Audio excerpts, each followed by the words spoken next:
Assalamualaikum warahmatullahi wabarakatuh. Kami di sini akan mempresentasikan mengenai pengaruh email marketing, mobile marketing, dan sosial media marketing terhadap consumer buying proses pada lembaga nirlaba di Cimahi Selatan. Sebelumnya izin memperkenalkan diri, nama saya Amelia Saputra dengan rekan-rekan saya yaitu Lucy Laila, Agnes Wulan, Lutfia Maharani, Ratna Juningsi, dan Selama Fitri akan mempresentasikan hasil dari penelitian kami. Baik, di sini saya akan menjelaskan tentang analisis SWOT. Yang pertama ada strike. Indonesia kembali dikukuhkan menjadi negara paling dermawan di dunia versi World Giving Index 2021.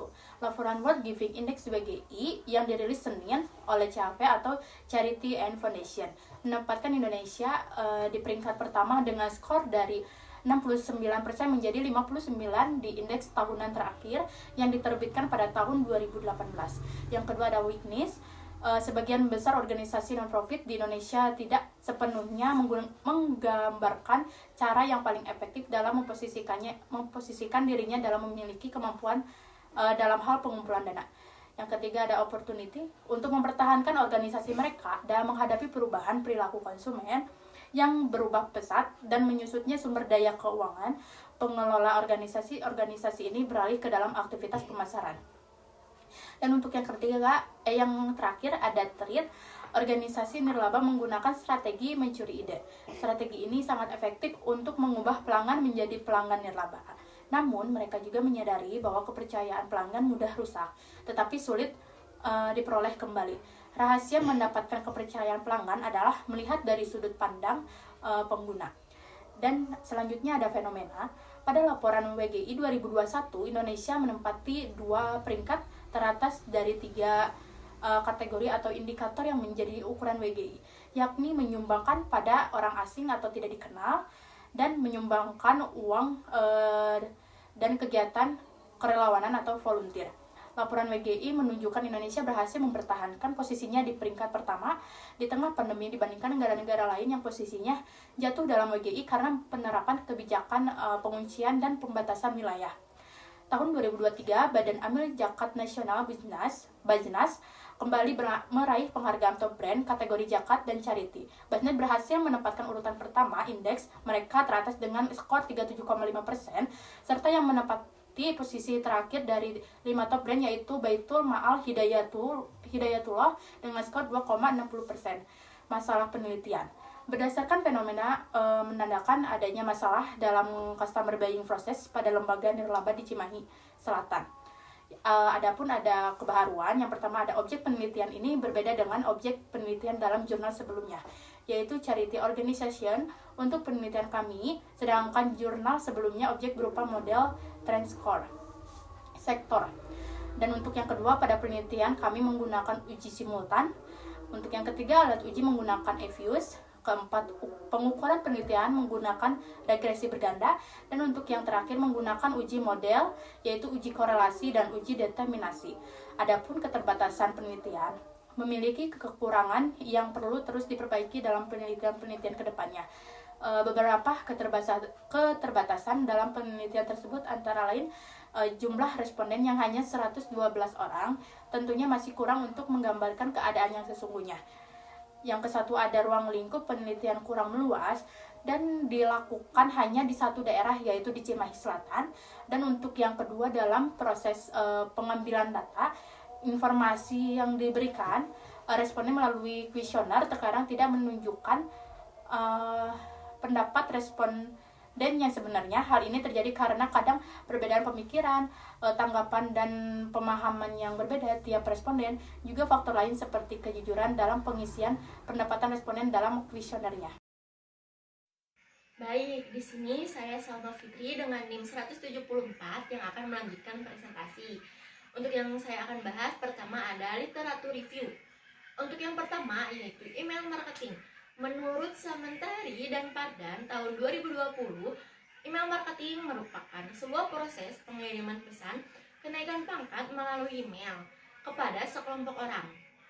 Lalu email yang dikirim kepada calon pelanggan ini dianggap menjadi email marketing pada arti yang luas. Untuk yang kedua yaitu ada sosial media marketing. Sosial media marketing menurut Lovita tahun 2018 yaitu pemanfaatan media sosial untuk media promosi dalam bentuk produk ataupun jasa. Konten yang dibuat pun harus semenarik mungkin dan mampu untuk membuat pengunjung situs web mempelajari serta akan tertarik pada produk atau layanan online yang ditampilkan dan ditawarkan. Lalu untuk yang ketiga ada mobile marketing.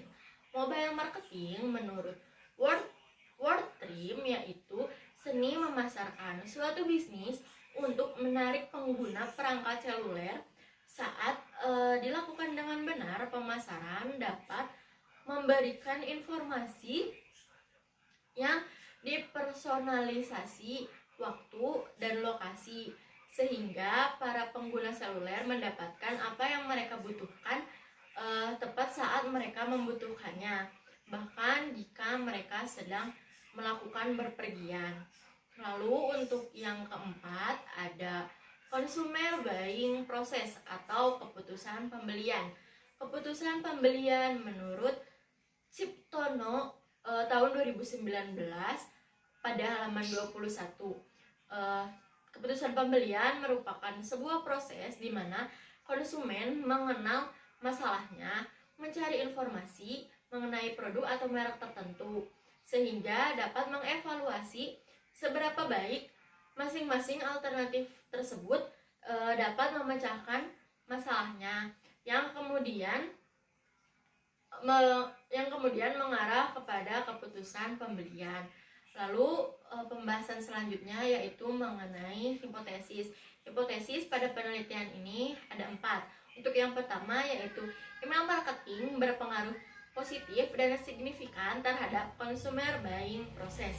Untuk hipotesis yang kedua yaitu ada mobile marketing yang berpengaruh positif dan signifikan terhadap consumer buying process. Lalu untuk hipotesis yang ketiga yaitu sosial media marketing berpengaruh positif dan signifikan terhadap consumer buying process. Lalu untuk hipotesis yang terakhir atau yang keempat yaitu email marketing, mobile marketing, dan sosial media marketing secara simultan berpengaruh positif dan signifikan terhadap consumer buying process. Lalu untuk selanjutnya saya akan membahas mengenai model konseptual. Untuk yang pertama ada email marketing atau H1, untuk yang kedua ada mobile marketing atau H2, lalu ada social media marketing atau H3 yang berpengaruh terhadap consumer buying process atau H4. Selanjutnya saya akan membahas mengenai metodologi penelitian. Yang pertama ada sampel. Sampel yang kelompok kami dapatkan ada 112 dengan 18 data ekstrim, sehingga kami hanya menggunakan 94 data untuk diolah. Lalu lotus penelitian kami ini sesuai dengan hasil voting di kelas, yaitu kami melakukan penelitian pada daerah Cimahi Selatan. Selanjutnya saya Agnes dengan NIM 1776 akan mempresentasikan bagian selanjutnya. Pada tabel operasional variabel terdapat 4 variabel. Yang pertama yaitu email marketing. Pada dimensi 1 yaitu penawaran, indikatornya kemenarikan produk yang ditawarkan melalui email. Kesesuaian harga produk antara penawaran melalui email dengan berbasis aplikasi. Dimensi yang kedua itu ada aplikasi atau web. Indikatornya daya tarik aplikasi atau web, kesesuaian produk yang ditawarkan aplikasi dengan kondisi saat ini, kelengkapan informasi produk aplikasi, kemudahan dalam mengakses informasi dalam aplikasi. Lalu variabel yang kedua itu ada mobile marketing. Indikatornya menariknya iklan yang disampaikan melalui smartphone, kemenarikan dari promosi melalui smartphone, kelihayan pihak marketing atau e-commerce dalam melayani konsumen, ketanggapan customer service dalam menangani keluhan konsumen. Lalu variabel yang ketiga yaitu sosial media marketing. Indikatornya, manfaat sosial media yang dapat memberikan kemudahan bagi individu, kemudahan mencari informasi produk di sosial media manapun, keakuratan sosial media dalam memberikan informasi produk-produk yang terdapat pada program nirlaba tersebut, keefisienan iklan produk di sosial media, kemampuan pihak marketing dalam mempengaruhi keputusan pembelian. Lalu variabel keempat yaitu consumer buying process. Dengan dimensi transaksional, referensial, preferensial, dan eksploratif. Indikatornya yaitu keinginan untuk membeli produk, keinginan untuk mereferensikan produk kepada orang lain, keinginan untuk menjadikan lembaga nirlaba sebagai pilihan utama dalam membeli produk, dan keinginan untuk mencari informasi lebih lengkap mengenai produk pada lembaga nirlaba yang tersedia. Selanjutnya, pada hasil penelitian, profil responden dari segi usia memperoleh presentasi tertinggi di usia 17-25 tahun sebanyak 77,7%, 26-35 tahun 8%, 36-45 tahun 4,5%, 46-55 tahun 8%, dan di atas 55 tahun 1,8%. Dari segi pekerjaan memperoleh presentasi tertinggi di mahasiswa yaitu sebanyak 51,8%, PNS 7,1%, TNI Polri 10,7%, pegawai swasta 10,7%, wirausaha 5,4%, pelajar 4,5%, dan lainnya 9,8%. Domisili responden 100% berasal dari Cimahi Selatan. Dari segi penghasilan, memperoleh presentasi tertinggi pada pendapatan di bawah 3 juta. Sebanyak 54,5%, 3-5 juta 25%, 5-10 juta 16%, 10-20 juta 2,7%, di atas 20 juta 1,8%. Pada profil responden menyatakan 79,5% pernah dihubungi lembaga donasi baik melalui via email, HP, atau via media sosial lainnya, dan 20,5% tidak pernah dihubungi. Presentasi terbesar produk yang menarik dari lembaga donasi yaitu donasi korban bencana alam atau peperangan sebanyak 34,8%, sodakoh 36,8%, zakat mal 13,4%, zakat fitrah 9,8%, dan lain-lainnya 15,2%. Presentasi lembaga donasi yang paling sering menghubungi responden untuk menawarkan donasi yaitu Dompet Duafa sebanyak 26,8%, Kitabisa.com 24,1%, Rumah Yatim 14,3%, Yayasan Rumah Zakat Indonesia 11,6%, Lembaga Keagamaan di lingkungan tempat tinggal sendiri 9,8%, lembaga internasional seperti UNICEF 8,9%, Basnas 2,7%, dan lainnya sebanyak 1,8%. Lalu yang terakhir, presentasi tertinggi media sosial yang paling sering menghubungi responden lalu sering dipakai oleh responden pada saat ini yaitu Instagram sebanyak 41,1%, TikTok 40,2%, ya sangat tipis bedanya, YouTube 7,1%, Facebook 3,7%, Twitter 1,7%, dan lainnya sebanyak 7,1%. Baiklah, segitu dari saya. Terima kasih.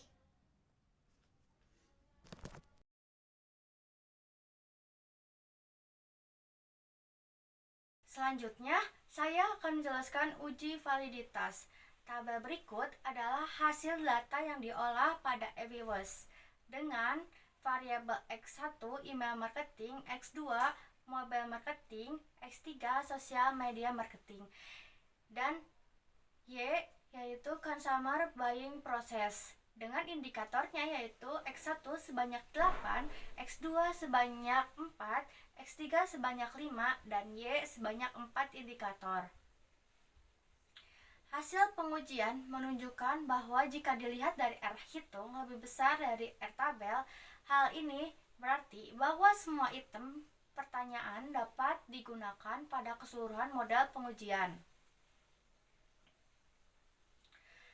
Selanjutnya, uji reliabilitas. Berdasarkan uji reliabilitas disimpulkan bahwa dari tabel di atas menunjukkan bahwa nilai Cronbach alpha lebih besar dari nilai batas, yaitu 0,938 lebih besar dari 0,6, yang menunjukkan bahwa seluruh variabel termasuk reliable. Selanjutnya, saya akan menjelaskan uji asumsi klasik. Uji asumsi klasik yang pertama yaitu uji normalitas. Berdasarkan uji normalitas di atas menunjukkan bahwa nilai Jarque-Bera sebesar 5,567681 dan nilai probabilitas sebesar 0,061801 lebih besar dari 0,05 karena nilai probabilitas lebih besar dari 0,05. Artinya, pada penelitian ini berdistribusi secara normal dan dapat dilanjutkan ke pengujian berikutnya. Yang kedua, uji heteroskedastisitas. Berdasarkan uji heteroskedastisitas di atas dapat diketahui bahwa nilai probability F statistik sebesar 0,9882 lebih besar dari 0,05, maka H0 diterima. Artinya tidak terjadi heteroskedastisitas sehingga dapat disimpulkan maka akan dilanjutkan ke pengujian berikutnya. Yang ketiga, uji multiko. Berdasarkan uji multiko linearitas diketahui nilai FIV variabel independen lebih kecil dari 10,00, maka bisa disimpulkan bahwa asumsi uji multikolinearitas sudah terpenuhi atau lolos uji multikolinearitas dikarenakan nilai FIV lebih kecil dari 10,00. Dan yang keempat, uji autokorelasi. Berdasarkan uji autokorelasi, nilai probability of square sebesar 0,9987 lebih besar dari 0,05, maka bisa disimpulkan bahwa asumsi uji autokorelasi sudah terpenuhi atau data sudah lolos uji autokorelasi.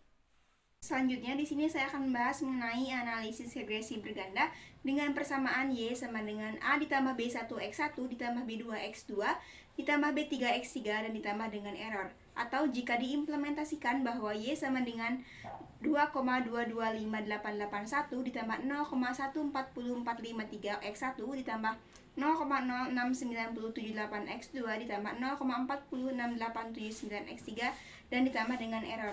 Maka interpretasinya nilai konstanta sebesar 2,225881 artinya apabila variabel email marketing, mobile marketing, dan sosial media marketing terhadap consumer buying process sama dengan 0, maka memiliki nilai tetap atau nilai awal consumer buying process yaitu sebesar 2,225881. Yang selanjutnya, koefisien email marketing bernilai positif sebesar 0,144453 yang artinya ketika email marketing meningkat, maka consumer buying process pun cenderung meningkat dan begitu pun sebaliknya. Atau setiap peningkatan satu satuan email marketing, maka secara rata-rata consumer buying process meningkat sebesar 0,144453. Selanjutnya, mengenai koefisien mobile marketing bernilai positif sebesar 0,06978 yang artinya ketika mobile marketing meningkat, maka consumer buying process pun cenderung meningkat dan begitu pun sebaliknya. Atau setiap peningkatan satu satuan mobile marketing, maka secara rata-rata consumer buying process pun meningkat sebesar 0,06978. Yang selanjutnya, koefisien sosial media marketing bernilai positif sebesar 0,46879 yang artinya ketika sosial media marketing meningkat, maka consumer buying process pun cenderung meningkat dan begitu pun sebaliknya. Atau setiap peningkatan satu satuan sosial media marketing, maka secara rata-rata consumer buying process pun meningkat sebesar 0,46879. Selanjutnya di sini saya akan membahas mengenai uji parsialnya. Uji parsial sebenarnya bisa dilakukan dengan membandingkan antara T hitung dengan T tabel seperti perhitungan di samping, atau bisa juga dengan cara lebih mudah yaitu membandingkan nilai signifikansi dengan 0,05 seperti dengan hasil signifikansi sebesar 0,0136 kurang dari 0,05, maka dapat disimpulkan bahwa variabel email marketing berpengaruh positif dan signifikan terhadap consumer buying process atau variabel Y selaku variabel dependen. Yang kedua, dengan hasil dari signifikansi sebesar 0,4834 lebih dari 0,05, maka dapat disimpulkan bahwa variabel mobile marketing berpengaruh positif dan tidak signifikan terhadap consumer buying process atau variabel Y. Yang selanjutnya, dengan hasil signifikansi sebesar 0,000 kurang dari 0,05 dapat disimpulkan bahwa variabel sosial media marketing berpengaruh positif terhadap signifikan terhadap consumer buying process atau variabel Y. Selanjutnya, di sini saya akan membahas mengenai uji simultannya. Diketahui nilai F statistik sebesar 31,5988 dengan nilai prob sebesar 0,000 kurang dari 0,05 menunjukkan H0 ditolak. Maka dapat ditarik kesimpulan bahwa variabel independen yaitu email marketing, mobile marketing, dan sosial media marketing berpengaruh signifikan secara simultan atau bersamaan terhadap variabel dependen yaitu consumer buying process atau variabel Y. Selanjutnya, di sini saya juga akan membahas mengenai uji korelasinya. Berdasarkan hasil output di samping, dapat diinterpretasikan bahwa nilai p-value sebesar 0,0000 atau kurang dari 0,05 terdapat hubungan antara email marketing dengan consumer buying process pada level signifikansi 5%. Nilai koefisien korelasinya sebesar 0,615391 dapat diartikan bahwa terdapat hubungan yang positif dengan tingkat hubungan yang kuat antara X1 dengan Y. Dengan kata lain, semakin tinggi email marketing, semakin tinggi pula consumer buying process pada charity organization di Cimahi Selatan, begitupun juga sebaliknya. Kemudian nilai p-value dengan sebesar 0,000 kurang dari 0,05, maka terdapat hubungan antara mobile marketing dengan consumer buying process pada level signifikansi 5%. Nilai koefisien korelasi sebesar 0,538359 dapat diartikan bahwa terdapat hubungan yang positif dengan tingkat hubungan yang sedang antara X2 dengan variabel Y. Dengan kata lain, semakin tinggi mobile marketing, semakin tinggi pula consumer buying process pada charity organization di Cimahi Selatan, begitupun juga sebaliknya. Selanjutnya, dengan nilai p-value sebesar 0,0000 kurang dari 0,05, terdapat hubungan antara sosial media marketing dengan consumer buying process pada level signifikansi 5%. Nilai koefisien korelasinya sebesar 0,677792 dapat diartikan bahwa terdapat hubungan yang positif dengan tingkat hubungan yang kuat antara X3 dan Y. Dengan kata lain, semakin tinggi sosial media marketing, maka semakin tinggi pula consumer buying process pada charity organization di Cimahi Selatan, dan begitupun sebaliknya. Selanjutnya, koefisien determinasi. Berdasarkan pada hasil data dapat diketahui nilai adjusted R-square sebesar 49,67%. Hal tersebut menunjukkan bahwa variabel independen atau variabel bebas yang digunakan dalam penelitian ini yakni email marketing sebagai X1, mobile marketing sebagai X2, dan sosial media marketing sebagai X3 dapat berkontribusi mempengaruhi consumer buying process atau Y sebesar 49,67%, sedangkan sisanya 50,33% dipengaruhi oleh variabel lain yang tidak diteliti dalam penelitian ini. Kesimpulannya, berdasarkan penelitian yang kami lakukan, variabel email marketing sebagai X1 dan sosial media marketing sebagai X3 hasil penelitiannya sama dengan hipotesis awal, yaitu berpengaruh positif dan signifikan terhadap consumer buying process. Sedangkan untuk hasil penelitian dari mobile marketing tidak sejalan dengan hipotesis awal, yaitu mobile marketing berpengaruh positif dan tidak signifikan terhadap consumer buying process. Implikasi ilmiah. Berdasarkan penelitian, disimpulkan bahwa email marketing berpengaruh positif dan signifikan terhadap consumer buying process atau Y. Mobile marketing berpengaruh positif tidak signifikan terhadap consumer buying process, dan sosial media marketing berpengaruh secara signifikan dan positif terhadap consumer buying process, serta secara simultan ketiga variabel email marketing, mobile marketing, dan sosial media marketing itu berpengaruh secara simultan dan positif terhadap consumer buying process. Yang terakhir, implikasi manajerial. Setelah hasil penelitian disimpulkan, bahwa mobile marketing berpengaruh positif dan tidak signifikan terhadap consumer buying process. Maka dari itu, untuk mencapai kesuksesan perusahaan harus mengoptimalkan halaman web, menciptakan konten atau iklan yang menarik, menggunakan aplikasi, memanfaatkan pemasaran SMS, dan menciptakan pelayanan cepat tanggap dalam menjawab seluruh keluhan dari pengguna. Dengan menghadapi tantangan salah satunya keamanan data pengguna donatur, perusahaan juga harus berusaha untuk menyesuaikan strategi mereka dan memperbaiki kinerja bisnis mereka. Sekian presentasi dari kami. Mohon maaf apabila masih ada kekurangan dan kesalahan dalam penyampaian. Terima kasih. Wassalamualaikum warahmatullahi wabarakatuh.